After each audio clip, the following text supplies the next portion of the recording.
राम वरिष्ठ हनुमान की जय। आज हम भक्तों की चर्चा करेंगे। जो भक्तों में संत शिरोमणि, जिन्हें हम जनाबाई कहते हैं, महाराष्ट्र के गंगाखेड़ में इनका जन्म हुआ। दमा और कर्ण इनको यह रत्न प्राप्त हुआ और सन 1258 का इनका जन्म बताया जाता है। अब बचपन से ही इनको विट्ठल नाम का बहुत रस चढ़ा था और जब भी उनके पिता पंढरपुर जाते तो जिद पकड़ लेती कि चलो हमें भी पंढरपुर जाना है, क्योंकि पंढरपुर में विट्ठल विराजमान है, साक्षात श्री कृष्ण प्रभु श्री राम विराजमान है। तो एक दिन ऐसे ही हुआ कि उनके पिता चले पंढरपुर, तो जिद करने लगी तो पिता भी लेके चले, माता भी साथ में थी। और जैसे ही मूर्ति के सामने वो पहुँचे पंढरपुर में, तो मानो समाधि लग गई जनाबाई की, और वो वहाँ से हिलने के लिए तैयार ही नहीं। माता पिता बोले कि चलो चलो जल्दी चलो। जनाबाई बोले नहीं, आप जाओ, मैं यहीं पे रुकूंगी अभी। तो उसने इतनी ज़िद पकड़ ली कि माता पिता मजबूर हो गए उसे वहीं पे छोड़ के जाने के लिए। और हुआ ऐसा कि माता पिता तो चले गए, अब रात भर वही मंदिर में रही। जैसे ही सुबह हुए उसको समझ में आया कि माता पिता तो नहीं है, तो रोने लगी। तो वहाँ पे ऐसा बोला जाता है कि नामदेव महाराज जो है संत शिरोमणि, वो वहाँ पे आए। नामदेव महाराज बोले चलो तुम मेरे घर चलो, वहाँ पे रहो, वैसे भी तुम छोटी हो, कितनी हो, 8-10 साल की उम्र, क्या खाओगी, है ना, आधा रोटी और क्या। तो नामदेव जी महाराज घर पे लेके गए। जैसे ही नामदेव महाराज घर पे लेके गए, उनके घर वाले गुस्सा हो गए। घर वाले बोले पहले से ही 14 लोग हैं हमारे यहाँ पे खाने पीने के लिए, अब ये 15वां इंसान। तो नामदेव जी महाराज बोले कि क्या जाएगा, क्या फ़र्क पड़ेगा, कितनी छोटी है, क्या खाएगी। और तभी जनाबाई अचानक से बोली कि आप चिंता मत करो, मैं सारे घर के काम कर लूँगी। तो बेचारी वो सारे घर के काम भी करें, नामदेव महाराज की सेवा भी करें। अब नामदेव महाराज भी एक बहुत बड़े सिद्ध संत, बहुत बड़े, विट्ठल राम में हमेशा धुंध रहना, और संतों समाज में उनकी बहुत ज़्यादा इज्जत। तो उनकी सेवा करें। अब देखिए यहाँ पे कैसे होता है कि भगवान को पाने से पहले किसी हम भक्त को पाए भगवान के, तो रास्ता बहुत सुगम हो जाता है। किसी हम भक्त की सेवा करें भगवान के, तो रास्ता और ज़्यादा सुगम हो जाता है। कैसे, आप समझिए। अब जनाबाई तो क्या करें, जनाबाई तो सुबह शाम कपड़े धोना, बर्तन धोना, साफ़ सफाई करना, झाड़ू लगाना, सब सामान सही से रखना, ये काम करें। और साथ साथ नामदेव महाराज जैसे कीर्तन करे तो वो भी कीर्तन करे, नामदेव महाराज जाप करे तो वो भी जाप करे। तो उसको आदत लग गई। तो आप यहाँ पे एक ध्यान करिए कि जनाबाई जब भी कपड़े धोती, जब भी गोबर के उपले बनाती, तो ऐसा बोला जाता है कि साक्षात श्री कृष्ण वहाँ पे खुद उसकी मदद के लिए आते, क्योंकि छोटी बच्ची थी। और कृष्ण मदद के लिए आते तो जनाबाई बोलती है अरे अरे जल्दी करो जल्दी करो, थोड़ा जल्दी करो, काम जल्दी करो। तो कृष्ण बोलते हैं कि जनाबाई मैं तुम्हारे ये उपकार कैसे चुकाऊँ। तो जनाबाई बोले ये क्या बोल रहे हो, ये क्या बात है, कहाँ की उपकार। तो देखिए, गौर करिए। कृष्ण बोले कि जनाबाई तुम मेरे भक्त नामदेव की सेवा इतनी करते हो, इसका उपकार, इसका भार मेरे पे चढ़ गया, मैं कैसे चुकाऊं। क्योंकि जो मेरे भक्तों की सेवा करता है वो मेरे लिए पूजनीय है। इसलिए हमारे यहाँ पे बोला जाता है कि संतों की सेवा करो। तो श्री कृष्ण भगवान जो संपूर्ण सृष्टि के रचयिता, प्रभु श्री राम संपूर्ण सृष्टि के रचयिता, वो आके नामदेव जी महाराज के कपड़े धोए जनाबाई के साथ, नामदेव जी महाराज के घर झाड़ू लगाए जनाबाई के साथ, गाय के उपले बनाए गोबर के, खाना पकाए। तो भगवान इतने दयालु है कि हम किसी भक्त की सेवा करें तो किसी गुरु की सेवा करें, क्योंकि जनाबाई के गुरु थे नामदेव जी महाराज, तो भगवान खुद उसकी सेवा में लग जाते हैं, इतने वो दयालु हैं। अब एक दिन हुआ ऐसा कि कृष्ण भगवान जनाबाई की वहीं पे सो गए रात को। अब सुबह तो पंढरपुर में आरती लगनी, आरती चालू होनी, अब क्या करें। ठीक है, वैसे ही जो जनाबाई ने खुद की शाल दी थी सोने के लिए कृष्ण भगवान को, वैसे ही वो दे दी सोने के लिए। और हुआ ऐसा कि कृष्ण भगवान तो भागते भागते गए, आरती का टाइम, आरती का वक्त, शाल वैसे ही रह गई। मंदिर में जैसे ही पुजारी ने कपाट खोले, आरती शुरू करना देखा, तो कोई आभूषण भगवान के ऊपर नहीं था, सिर्फ शाल दिखी। अब शाल दिखने के बाद सारे पंडित पुजारी विद्वान लोग थोड़ा अचंभित हो गए। अब ये शाल किसकी, खोज शुरू हुई। खोज शुरू होने के बाद पता चला कि ये शाल है जनाबाई की। तो लोग सोचने लगे हाँ अच्छा, तभी हम सोचे कि ये लड़की हमेशा आती जाती क्यों है मंदिर में, इसलिए ने आभूषण चोरी किए हैं। तो सभी लोगों ने जनाबाई को पकड़ लिया। जनाबाई को बोले तुमने ही पकड़ लिया, चोरी की आभूषण। जनाबाई बोले मैंने तो नहीं किया, लेकिन लोगों को वहाँ पे सबूत दिख रहा था कि वहाँ पे शाल है। और जैसे ही जनाबाई का वहाँ पे खोली को चेक किया तो वहाँ पे उनके आभूषण मिले, क्योंकि कृष्ण भगवान वहीं पे भूल के गए आभूषण, रात को पहनना ही भूल गए। तो लोगों ने दोषी पकड़ लिया। अब क्या करें, अब जनाबाई को सज़ा, हाँ अब मृत्यु की सज़ा, जनाबाई को फांसी पे चढ़ाना। तो सभी लोग ले गए नदी के किनारे। अब जनाबाई को फांसी की सज़ा, क्योंकि दोष तो साबित हुआ था, सबूत तो सारे मिल गए थे। अब हुआ ये कि जैसे जैसे जनाबाई को फांसी की सूली पे चढ़ाने के लिए नज़दीक लाए, वैसे जनाबाई विट्ठल विट्ठल विट्ठल करे। ना कोई संकोच, ना कोई डर, ना कोई चिंता।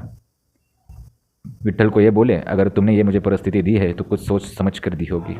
हमारे जीवन में भी वैसा ही होता है, कुछ अगर विकट परिस्थिति आए तो शायद भगवान ने कुछ उसके आगे अच्छा सोचा होगा, उसके आगे कुछ बहुत बड़ी लीला होगी। ये हमें समझ में नहीं आता।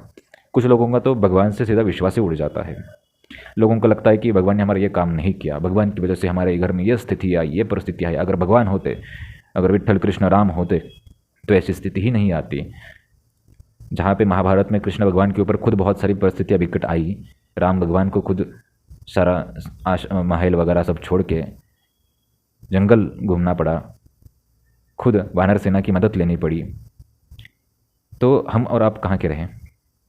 इसलिए भगवान को कोसना और उनके ऊपर से जो फटाक से विश्वास उड़ जाता है लोगों का, कुछ अगर मन के हिसाब से कोई वस्तु प्राप्त नहीं हुई तो भगवान के ऊपर से विश्वास उनका फटाक से चला गया। मैंने ऐसे बहुत सारे परिवार देखे कि बहुत पहले पूजा पाठ करते थे, लेकिन घर में एक आध ऐसी घटना घटी कि सबका विश्वास उड़ गया। घर में कोई किसी ने कुछ कर दिया, सबका विश्वास उठ गया। ऐसा क्यों होता है? क्योंकि आपकी उस श्रद्धा के पीछे, आपकी उस भक्ति के पीछे आपका स्वार्थ था। क्या स्वार्थ था?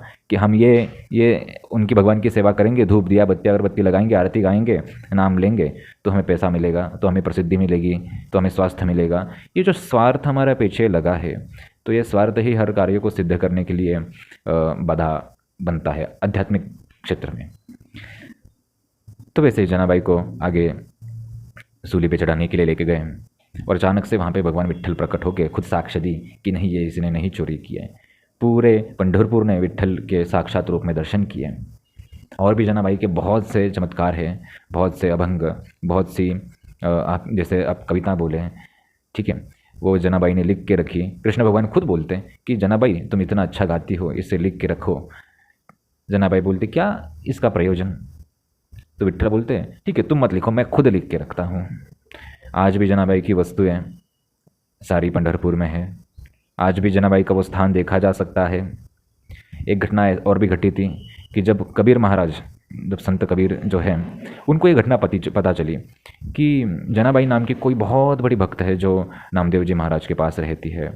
तो कबीर भगवान के मन में ये आशा उत्पन्न हुई कि चलो हम भी दर्शन कर लेते हैं ऐसे अद्भुत भक्त के। दर्शन के लिए आए, आते ही देखते हैं कि दो महिलाएं झगड़ा कर रही है। और कबीर जी महाराज किसी को पूछते हैं क्या है, क्या चल रहा है? तो कोई बताता है कि देखिए ये जनाबाई है और एक दूसरी औरत है, इन दोनों का गाय के उपलों को लेके झगड़ा चल रहा है। तो संत कबीर तो अचंभित हो गए कि मैंने तो सुना था जनाबाई बहुत बड़ी भक्त है और ये यहाँ पे झगड़ा कर रही है, वो भी किस चीज़ के लिए? गाय के उपले, गाय के कंडे, गोबर के उपले, इसके लिए। थोड़ा पास जाते हैं और फिर जनाबाई को बोलते हैं कि तुम ही जनाबाई? जनाबाई बोलती हाँ मैं ही जनाबाई। तो वो बोलती कि तुम किस चीज़ के लिए इतना झगड़ा कर रहे हो? तो जनाबाई बोली कि देखिए ये औरत बोल रही है कि ये उपले मेरे हैं, इसमें 2 उपले मेरे हैं, ठीक है। तो कबीर बोले उसमें क्या, कोई भी कौन से भी उपले ले ले, है ना, 2 तुम्हारे 2 इसके, कोई भी कौन से उपले ले ले, क्या फ़र्क पड़ता है, दिखते तो एक जैसे ही है, बनते भी एक जैसे ही गोबर से हैं, क्या फ़र्क पड़ेगा? जनाबाई बोले नहीं नहीं नहीं, फ़र्क पड़ता है, फ़र्क पड़ता है नहीं।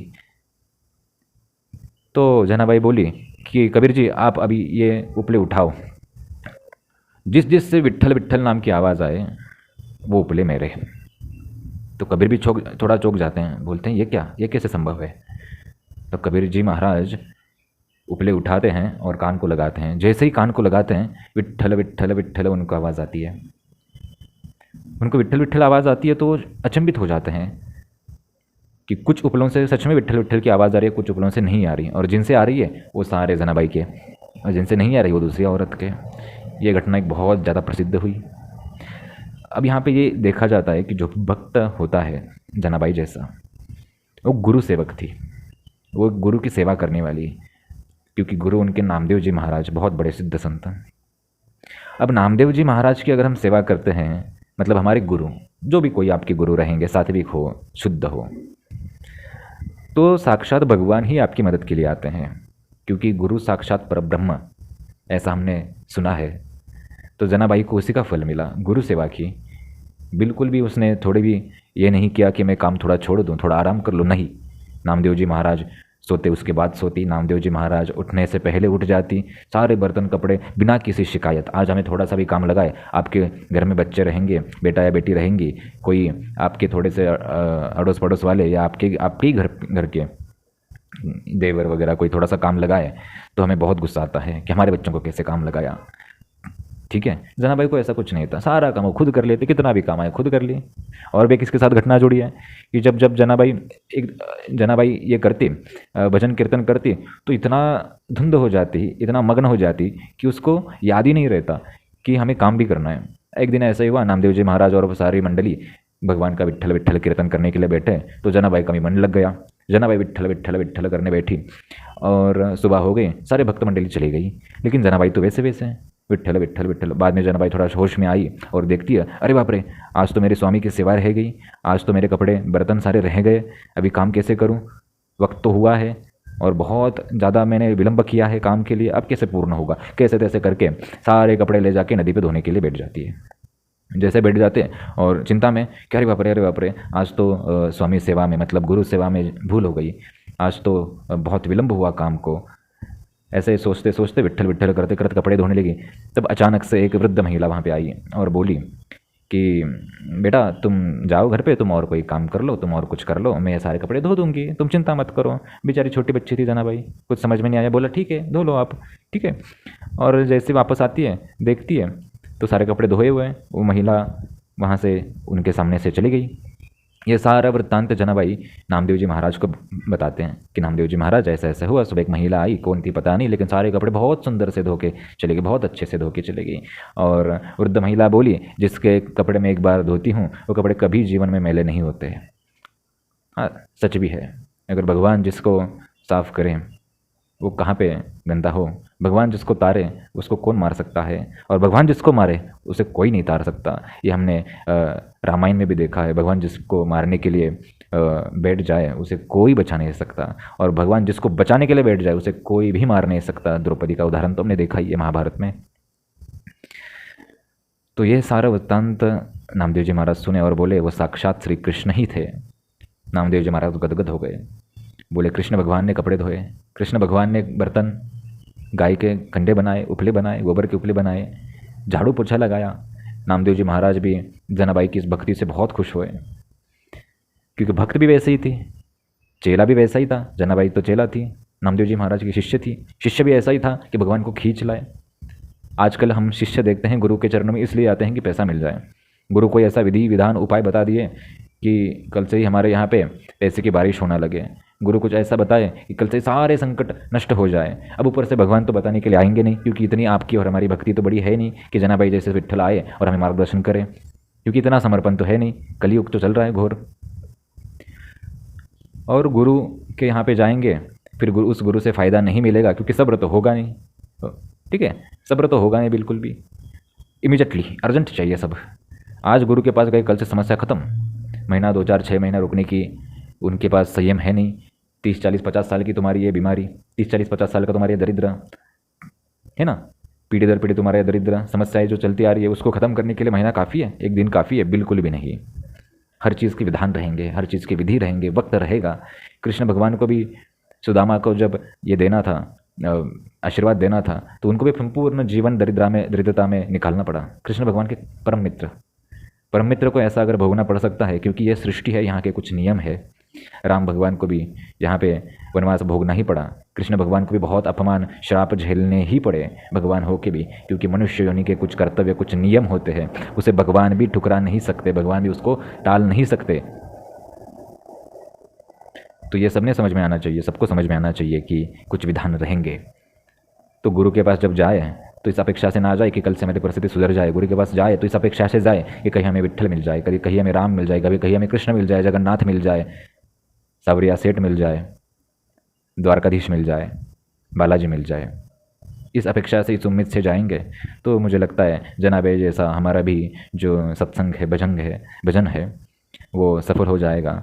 और कभी अगर वक्त मिले तो राम राम कृष्ण कृष्ण विट्ठल विट्ठल करते रहे। अब कृष्ण भगवान को, राम भगवान को यहाँ पे विट्ठल बोला जाता है, ये सबने ध्यान में रखिए, क्योंकि कुछ भारतवर्ष के लोगों को ये पता नहीं, ठीक है। क्योंकि कृष्ण भगवान, विट्ठल भगवान, राम भगवान हमारे इतने प्यारे, जैसे हमारे यहाँ पे छोटे बच्चे रहते हैं ना, घर के जितने भी सदस्य रहेंगे वो सदस्य अपने अपने हिसाब से उस बच्चे का नाम रख लेते हैं, गोलू, छोटू, मोटू, कुछ भी नाम वैसे रख लेते हैं, है ना, प्रेम से। वैसे ही हमारे यहाँ पे जितनी भाषाएं, जितने प्रांत, जितने राज्य, उतने हमारे राम भगवान के नाम। कहीं पे राम बोले, कहीं पे सावरिया सीट बोले, कहीं पे द्वारकाधीश बोले, कहीं पे विट्ठल बोले, कहीं पांडुरंग बोले, कहीं जगन्नाथ बोले, कहीं साउथ में बालाजी बोले। कितने अनगिनत नाम है, तो बस एक ही, ठीक है। तो यहाँ पे कुछ वक्त निकालना चाहिए और जनाबाई जैसे सिद्ध संतों का हमें चरित्र सुनना ही चाहिए। संतों का चरित्र सुन के हमारा चरित्र थोड़ा पवित्र हो जाता है। तो आगे आने वाले वीडियोज़ में भी हम और भी संतों के चरित्र जानेंगे, भक्ति भाव से जानेंगे, ठीक है। जिसको भी वरिष्ठ हनुमान आना है वह यहाँ पे आ सकता है। निःशुल्क दरबार होती है, राम कथा होती है, भागवत कथा होती है। सिर्फ रविवार को आ सकते हैं 11:30 बजे। आने से पहले सभी को व्हाट्सअप करना अति आवश्यक है। व्हाट्सअप करके ही आए सभी लोग रविवार को। बन गार्डन रोड, पुणे, यहाँ पे ये स्थान स्थित है, बहुत छोटा है, ठीक है। तो यहाँ पे आएंगे, सभी समस्याओं का निवारण यहाँ पे निःशुल्क किया जाता है और आपको भक्ति मार्ग भी बताया जाता है, ठीक है। ऐसे संतों के चरित्र भी सुनने को मिलते हैं। संत चरित्र जहाँ पे सुनने को मिले वहाँ पे सब काम छोड़ के संत चरित्र सुनना ही चाहिए, क्योंकि संत चरित्र से ही भगवंत मंदिर में स्थापित है, ठीक है। क्योंकि अगर संत चरित्र ना रहते तो भगवान को मंदिर में कोई ज़्यादा लोग देखते नहीं, ठीक है। इसलिए संत शिरोमणि के जितने भी चरित्र हैं हम सुनेंगे आगे। वरिष्ठ हनुमान की जय। राम।